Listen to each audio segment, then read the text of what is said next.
Bonjour à tous et bienvenue sur ma chaîne YouTube. On se retrouve aujourd'hui pour une nouvelle vidéo. Donc je vais vous filmer mon bilan du mois de mai. Voilà. Mon bilan lecture du mois de mai. Donc je regarde 12 livres à vous présenter. Donc c'est pas tous les livres que j'ai vu dans ma pile à lire. Il y en a un que j'ai dû remettre dans ma pile à lire de juin, que vous avez déjà vu la vidéo, donc vous savez duquel je parle. Donc en début de mois, j'ai lu Sans un mot de Harlan Coben et je vous avoue qu'en fait c'était une déception, une grosse déception même je dirais, parce que je lui ai mis la note de 2,5 sur 5 et j'ai franchement hésité à mettre moins. Pour la simple raison que j'ai déjà dès le départ j'ai eu du mal à m'accrocher, mais j'ai voulu continuer parce que j'entends beaucoup de bien d'Harlan Coben en fait. Mais le truc c'est que voilà quoi, j'ai pas aimé. Qu'est-ce que je peux vous dire, l'histoire en elle-même traîne en longueur. Enfin, j'ai trouvé pour ma part qu'elle traîne en longueur. On nous fait tourner en rond. Enfin, l'auteur nous fait tourner en rond. Moi, perso, j'ai pas aimé. J'aime pas trop en fait. Quand dans les thrillers, on nous fait tourner en rond. Qu'on nous envoie vers différents suspects, ça oui. Mais là, c'est pas une histoire de meurtre. C'est pas une histoire. C'est une histoire de disparition. Et encore. Donc, c'est pas vraiment le genre de thriller que je lis d'habitude. Mais je voulais tester. Voilà, j'ai testé. J'ai pas aimé. Vous avez déjà vu le petite lecture concernant ce livre là que je tenterai de vous mettre dans le petit i. Je sais pas encore dans quel je crois que c'est en haut à droite de l'écran, à droite pour moi, voilà. Donc enfin non, plutôt par là, enfin on s'en fout. Dans le petit i, je vous renverrai à l'update lecture, également ma pile à lire, voilà. Quoique ma pile à lire c'est pas forcément obligatoire, mais on verra bien. Et donc que dire, voilà, c'est une grosse déception. Alors je sais pas si ça vient de l'histoire, je sais pas si ça vient de l'auteur, je sais pas si ça vient de la traduction, j'en sais rien, je sais pas d'où vient le problème. En fait je verrai bien d'où ça vient, tout simplement parce que si vous avez suivi donc, mon book haul, eh bien j'ai acheté un autre Harlan Coben. Donc je verrai, soit ça passe, soit ça casse avec l'autre Harlan Coben, donc qui c'est rupture de contrat. Donc voilà, je sais pas quoi dire d'autre. Je pense pas que je vais le garder. C'était déjà un livre que j'avais en boîte à livres. Et en fait les déceptions, j'aime pas trop les garder pour moi. Il y en a un que j'ai gardé quand même parce que... Donc, toujours le téléphone. Enfin bref. Il y en a un que je vais garder quand même parce que c'est une légère déception. Mais là c'est une grosse déception. Pour les thrillers en fait, moi les thrillers c'est ça passe ou ça casse, celui-là ça a cassé, j'ai eu beaucoup de mal, j'ai voulu continuer, je me suis forcée à continuer, j'aurais peut-être pas dû, voilà, je le dis clairement, j'aurais peut-être pas dû, parce que du coup j'ai pas aimé, je vais le répéter 50 fois en 5 minutes, mais ouais, si vous aimez bien Harlan Coben, lisez-le quand même, hein, voilà, c'est pas, surtout que c'est un one shot, c'est même pas un début de saga ou un milieu de saga, mais ouais, je sais pas quoi vous dire. Je peux même pas. Donc, oui, donc dans cette histoire, en fait, on va suivre Mike et Tia qui, en fait, décident de mettre un logiciel espion dans l'ordinateur de leur fils parce que celui-là a commencé, en fait, à se détacher tout doucement d'eux, à ne plus rien leur raconter, limite à ne plus leur parler du tout. Donc, eux, ils ont décidé de mettre un logiciel espion pour voir qu'est-ce qu'il fait dans sa chambre toute la journée sur son ordinateur. De là en fait il va disparaître un jour avec un mail mystérieux. En fait il va y avoir deux histoires en parallèle, trois histoires en parallèle, avec il y a aussi des histoires de meurtre. Je me suis trompée, il y a aussi des histoires de meurtre, mais l'histoire de base c'est sur Adam, donc le fils de Mike et Tia, et l'histoire de meurtre en fait c'est juste, j'ai pas envie de dire que c'est juste pour combler les vides, même si dans un sens c'est un peu ça. Voilà, je sais pas quoi dire d'autre, donc je ne le compte, voilà, j'aime pas, hein, je vais le ranger directement. Voilà, donc ensuite, là je vous insérerai l'image donc ici. Donc ensuite j'ai lu Memento de Jennifer Rush, qui, comme si vous avez suivi ma vidéo saga coup de cœur, vous savez que ça a été un coup de cœur. Mon update de lecture pareil, donc je vous mettrai tout dans le petit i. Donc c'est un coup de cœur, vraiment un gros coup de cœur, comme le tome 1 en fait. Et donc dans cette histoire on va toujours suivre Sam, Nick, Cass et Anna. Pas de trêve parce qu'il part à la fin du tome 1.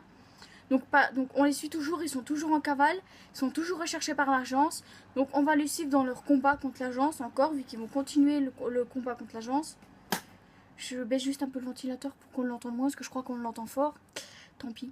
J'ai pas fait de test avant, donc je sais pas. Tant pis.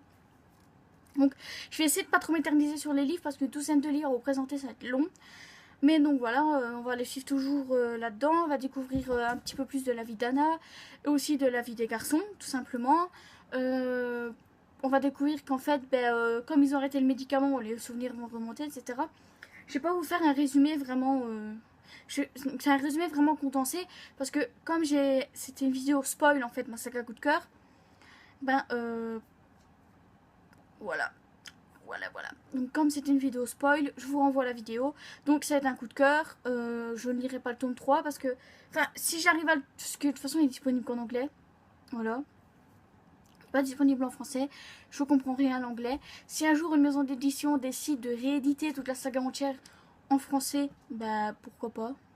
À ce moment-là, je revendrai Amnesia, donc chez Albin Michel, et j'achèterai donc dans la maison d'édition. Donc voilà, donc ça sera jamais... C'est plus édité de toute façon. Je pense pas que le tome 3 sera édité un jour. Sauf si une maison d'édition les reprend. Et si vraiment ils les reprennent, ou alors une maison d'édition qui décide de les éditer mais directement en poche, là je les achèterai tous les 3. Voilà. En fait le tome 3 est concentré sur Nick. Voilà. Qu'on voit après la fin du tome 2. Donc en fait c'est un peu un tome compagnon, donc je pense pas le lire. Pour moi la saga est terminée avec ces 2 tomes là. Donc qu'est-ce que je disais? Oui, donc voilà, donc je vous le conseille énormément. Je vous conseille la saga tout simplement. Je sais que ça va être très très difficile de trouver les livres. Voilà. Mais bon, donc ensuite j'ai lu Calendar Girl de mars de Audrey Carlan, aux éditions Le Livre de Poche. Donc dans ce tome-là, on va retrouver Mia qui va à Chicago pour servir de fausse petite amie à Anthony Fasano. Anthony Fasano qui travaille dans un restaurant italien familial et qui cache un lourd secret à sa famille, son lourd secret étant qu'il est homosexuel. Donc en fait, dans ce tome-là, Mia va venir en aide à Anthony et son compagnon Hector. Voilà, parce que lui, il a un compagnon depuis quelques années. Son compagnon est au courant que Anna va servir de petite amie.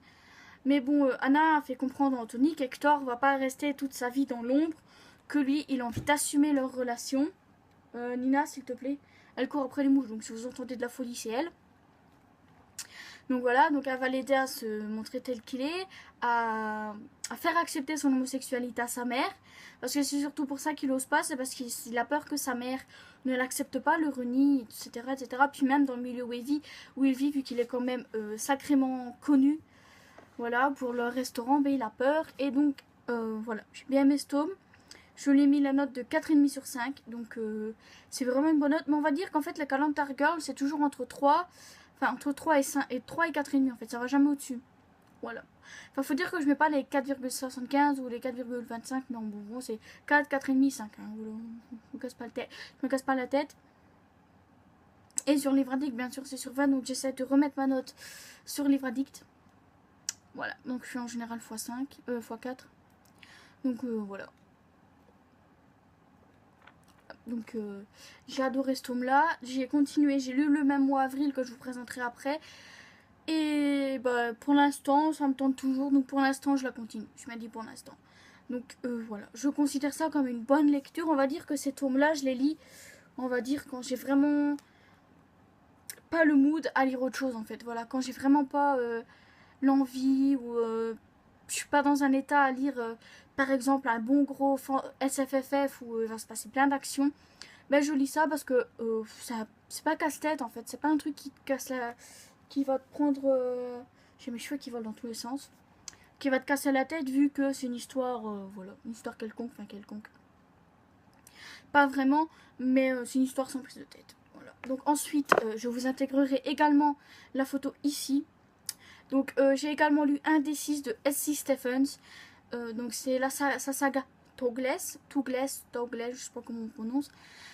Et donc on va dire c'est entre la déception et la bonne lecture. Voilà. En fait, j'ai beaucoup entendu parler de cette série-là parce que déjà, je pense qu'elle était sortie en poche également chez J'ai lu. J'ai lu et le livre de poche, en fait, ils ont sorti beaucoup de Hugo Roman comme ça.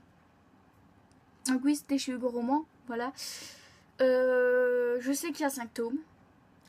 Mais voilà, le problème, c'est que j'ai pas réussi à apprécier l'histoire autant que je l'espérais.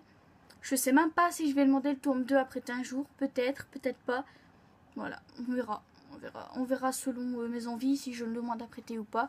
Mais dans tous les cas, je lui ai mis la note de 3 sur 5. Donc comme vous voyez, c'est assez mitigé, j'ai envie de dire. C'est pas un non, mais c'est pas un oui non plus. Donc dans cette histoire, donc en fait c'est Kira et Denis, donc j'étais pas loin, qui déménagent à Seattle. Donc lui a trouvé du travail dans une entreprise et elle, va continuer ses études à Seattle. Donc ils emménagent avec Kellan en colocation, qui lui est un chanteur de rock. Voilà, j'avais raison. Et donc Kira va trouver du travail dans le bar où lui se produit le plus. Et en fait, un jour, Denis va devoir partir pour son entreprise pour une durée de 2 mois, à peu près. Et en fait, elle va en avoir marre de ses absences parce qu'il va toujours dire qu'il ne sait pas quand est-ce qu'il rentre, etc. Donc elle va le dire, j'en ai marre, je te quitte. Et elle va coucher avec Kellan. Et en fait, de là, il va s'en suivre tout plein de trucs. Mais je ne lui ai mis la note que de 3 sur 5 parce que, voilà, c'est pas non plus... voilà, c'est pas non plus quelque chose que je relirai. Voilà, clairement, je ne la relirai pas. Je ne pense même pas l'acheter pour l'avoir dans ma bibliothèque, clairement, vu que c'est un livre qu'on m'avait prêté. Voilà, je pense pas du tout le remettre dans ma bibliothèque. Autant prévenir tout de suite, je pense pas l'acheter. Ou si je l'achète, ça sera en poche. Parce que c'est moins cher, que ça prend moins de place également. Je vais pas vous mentir, ça prend moins de place. Donc voilà. Ensuite, donc c'est un livre que je n'ai plus également, donc je vous intégrerai l'image ici.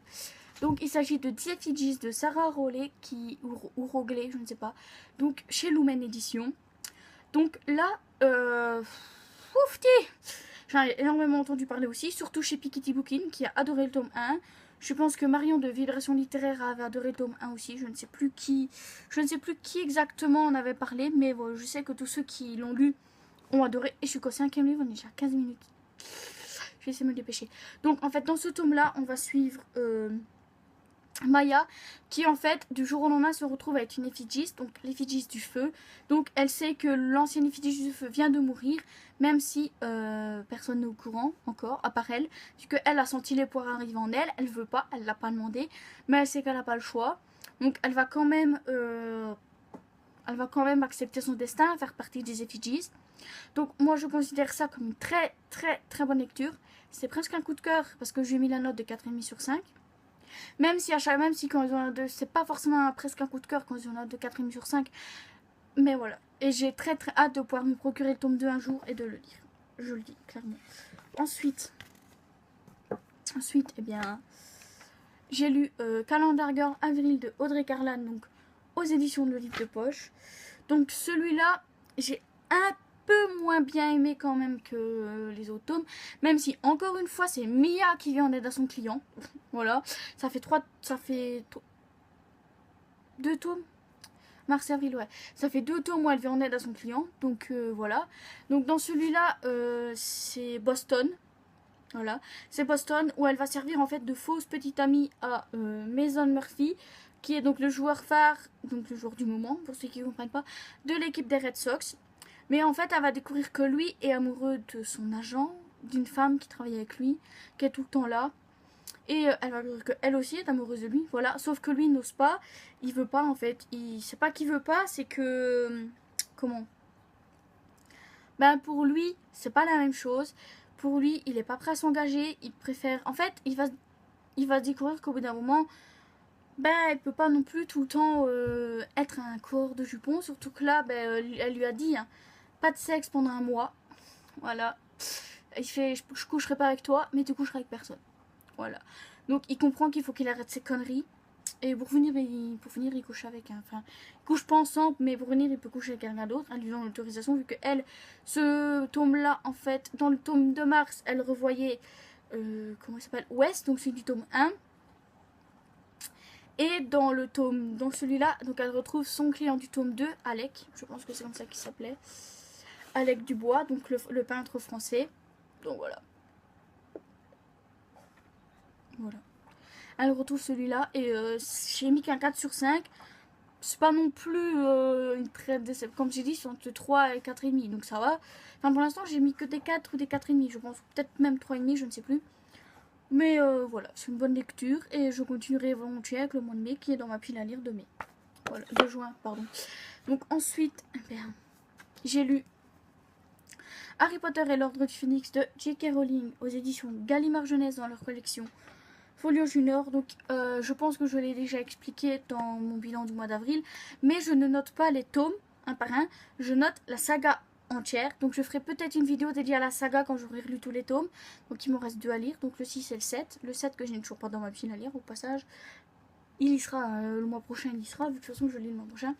Et donc dans ce tome-là, on va retrouver Harry, qui en fait va avoir des nouvelles de ses amis pendant les vacances, mais ça va être très vague, très vague. Juste des on va bien, etc. Et en fait ils savent qu'ils sont ensemble au même endroit. Il sait pas où, mais ils savent qu'ils sont ensemble au même endroit. Et lui se sent un peu rejeté quand même parce qu'il fait on est amis. Je pensais réellement que je pensais réellement qu'ils allaient venir me demander après moi, quoi. Donc oui, je l'ai rangé, mais non, il faut que je fasse une vidéo après. Bref. Et donc, il va se faire un jour, enfin, un jour, non, une soirée, il va se faire attaquer par 2 détraqueurs alors qu'il rentre chez lui en même temps que Dudley, donc son cousin. De là, il va se servir du sortilège de Patronus pour les éjecter, les faire partir. Et de là, il va être convoqué par le ministère de la magie pour utilisation abusive de la magie. Il va être aidé par Dumbledore, par une femme aussi qui est une craque-molle. Et de là, il va se retrouver au 12 Square Grimoire avec Sirius, Molly, enfin tout l'ordre du Phénix. Donc il va retrouver Sirius, il va revoir Lupin également. Il va rencontrer Tonks. Pour son grand malheur, il va revoir Rogue. Il va également revoir Maugrey Folleuil. Il va revoir toute la famille Weasley. Hermione. Voilà. Il manque que ses parents en fait. Il va faire la rencontre de créatures. Vous savez, le petit gobelin, enfin le petit elfe là, qui est pas très gentil. Voilà. Voilà. Et en fait, ce qui est bizarre, c'est que quand j'ai lu celui-là, en fait, avec les autres tomes, je savais que je devrais attendre le mois d'après. Donc, je me suis pas dit, il faut que je lise le tome suivant directement. Pourtant, le tome 5 est le tome que j'aime le moins, vu qu'il y a Sirius qui meurt et que Sirius, vu que c'est mon personnage préféré. Ben voilà. Il faut dire aussi, dans celui-là, Malfoy est un vrai connard.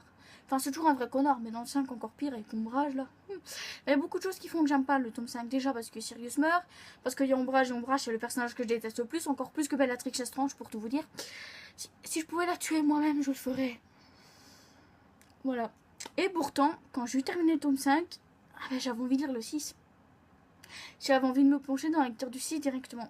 Bon, je me suis dit non, Laurine, tu peux pas, tu attends le mois prochain, t'as d'autres lectures à faire. Et j'ai fait mes autres lectures. Mais c'est vrai que voilà, j'avais envie de lire le 6. Et j'ai hâte de le lire d'ailleurs. Je pense que je vais le lire très rapidement. Voilà. Donc ensuite, donc là, c'est un peu compliqué de vous en parler parce que voilà, je ferai une vidéo sur cette saga là, les 5 tomes que ma soeur m'a prêté. Donc ensuite j'ai lu l'élite de Kirakas, donc chez Robert Laffont dans leur collection R. Et donc dans celui-là on va toujours suivre America qui participe à sa sélection. Donc pour devenir, donc qui est une prétendante de Maxon Shreve ou Shreve, je ne sais pas comment on dit. Moi en lisant le livre je dis Shreve. Donc c'est America Singer qui était une 5, qui est la dernière 5 en compétition d'ailleurs. Donc ils font partie, donc dans l'élite je crois que c'est 10 ou 6, je ne sais plus. Qui, je crois que c'est 6. Voilà, c'est 6 parce que je marque au-dessus. Donc elle se retrouve être dans les 6 dernières et elle n'est pas du tout la favorite de ceux dehors, du roi également. Il n'y a que Maxon qui trouve que c'est pas si mal que ça en fait. Voilà, il n'y a que Maxon qui se dit voilà, en fait Maxon est amoureux d'elle. On le découvre dans le premier tome, donc je vous spoil rien. Voilà. Donc on va suivre, en fait l'élite se passe en très peu de temps parce qu'il va se passer quelque chose qui va faire que Maxon va devoir bah, se décider très vite déjà à en garder 2, voire 3, et à décider laquelle il veut épouser. Voilà, donc... Et donc on découvre à la fin...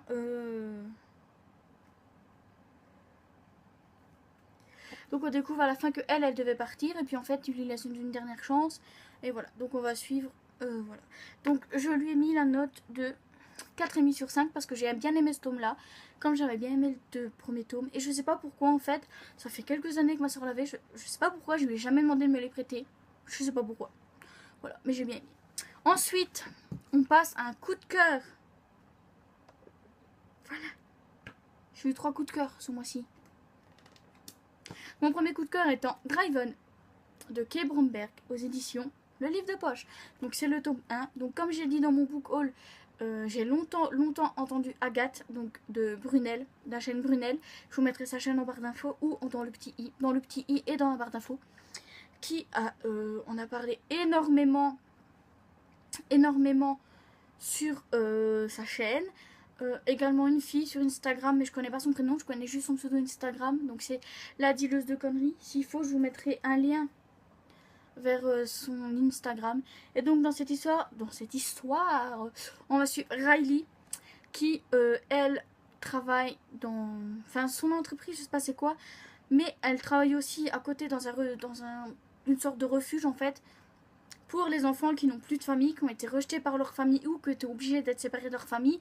Et à côté, elle a un petit travail, etc. Et au début du tome, en fait, on la retrouve à une vente de charité pour faire des travaux au refuge. Je crois que c'est comme ça qu'elle l'appelle. Et on va également retrouver Colton, qui lui est un coureur de... Enfin, j'allais dire coureur de jupons. Oui, mais également comment on dit ? Il fait de la Formule 1. Je sais plus comment on dit non. Mais il fait de la Formule 1. Voilà, je vais regarder si...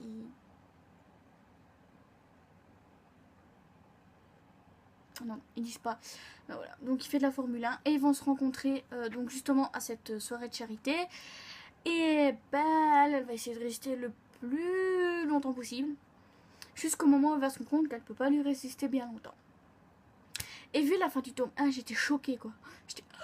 Je m'y attendais, mais alors vraiment pas du tout. Hein. Autant on savait très bien comment il était, autant vu le rapprochement qu'il y avait entre les deux, je m'attendais pas du tout à la fin.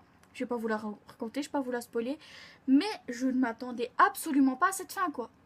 Et là, en fait, quand j'ai lu le premier tome, je me suis dit, mais pourquoi j'ai pas acheté le tome 2 que je vais acheter fin de semaine, parce que je peux racheter mes fins de semaine, et que attendez.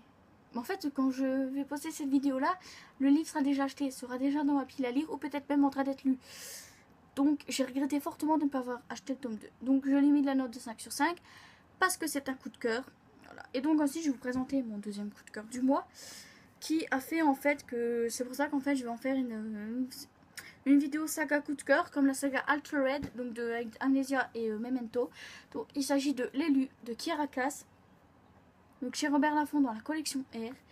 Et donc bah là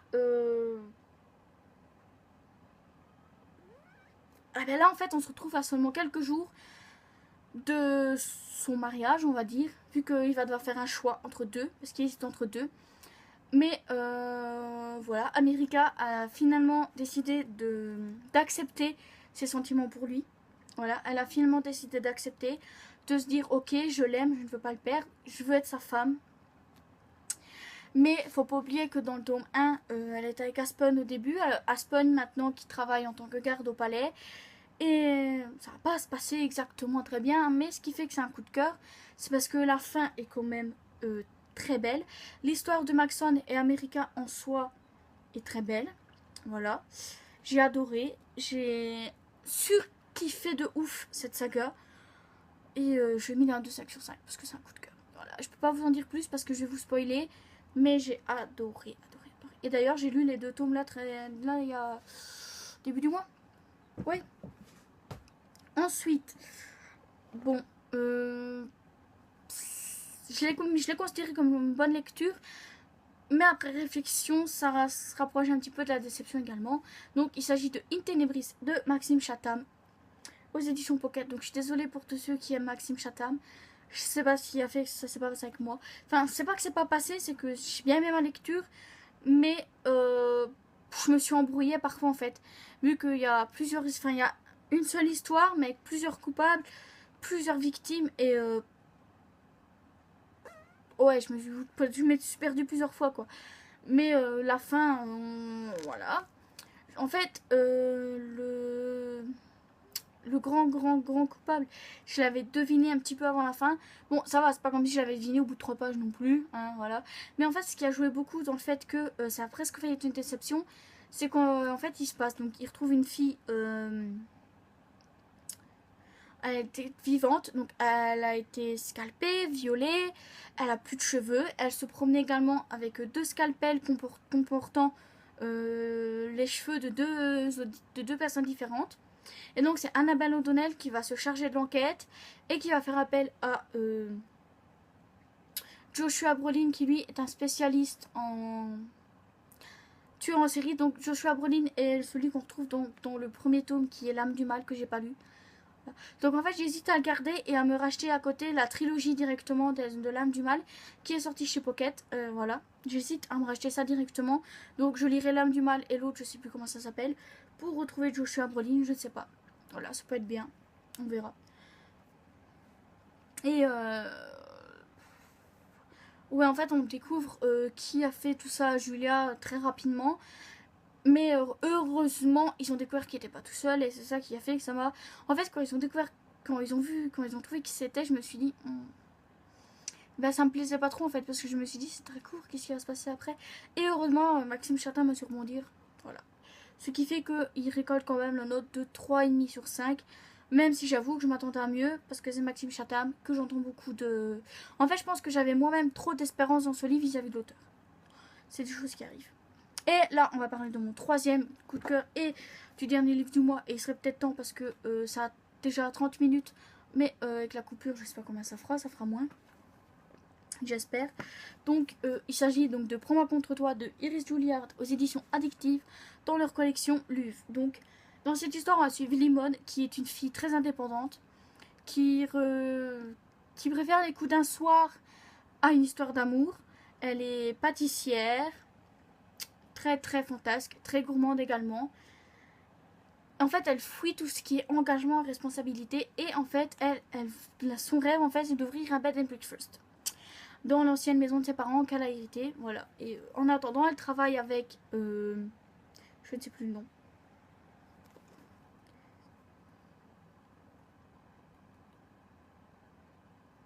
Voilà. Donc elle travaille avec Charlie, et en fait Charlie va se blesser, et de là c'est Jake, donc son neveu à lui, qui va le remplacer. Donc Jake qui lui, bah, il est carrément tout le contraire de Limon en fait. Il est romantique, discipliné, un cuisinier super connu vu qu'il a un restaurant étoilé à Miami. Voilà. Et en fait, lui, il est tombé amoureux dès le premier regard, mais 20 ans plus tard, donc il se revoit. Et lui, il est un petit peu en mode... Ouf. Il s'attendait pas en fait à la revoir à ce moment-là. Et en fait, ils ont bien fait... Voilà. En fait, je sais pas ce qui se passe avec les livres des éditions Addictives. Mais j'adore, tout simplement. J'ai lu pour l'instant 4 livres, en comptant celui-là des éditions Addictives. Et c'était 4 coups de cœur. Donc, donc je pense qu'en fait, c'est ma maison d'édition favorite. S'il me propose un jour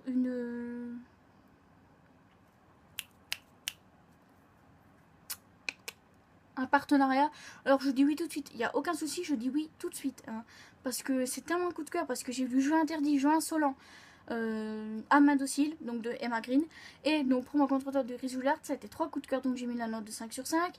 J'ai terminé le mois avec celui-là. J'ai enchaîné avec le tome 4 de la sélection, mais comme j'ai terminé en juin, je peux pas le mettre dedans. Voilà. Voilà. Donc j'ai adoré. Et je sais bien qu'il n'y aura pas de suite. Mais leur histoire d'amour est tellement pétillante, tellement pleine de surprises, tellement belle également que... Oh, je vais pas dire qui ne rêverait pas de vivre une histoire d'amour comme ça, parce que dans un sens, Lemon est très compliquée en elle-même. Vu que d'habitude c'est on couche ensemble, je te jette je te demande jamais tes nouvelles. Mais elle va bien sûr, en plus de ça, elle va bien sûr devoir redemander des nouvelles d'un mec avec qui elle a couché, lui faire croire que,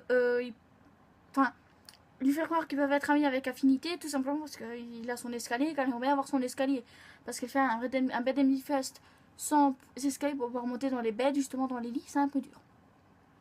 Voilà. Donc j'ai adoré ce livre et j'ai hâte de lire un nouveau détective, tout simplement. Voilà. Au passage, j'aimerais lire le nouveau Emma Green, mais donc, c'est tout pour la vidéo. Voilà. Donc, il y a 12 livres, à peu près une trentaine de minutes de vidéo. Je vais essayer de raccourcir le plus possible. Voilà.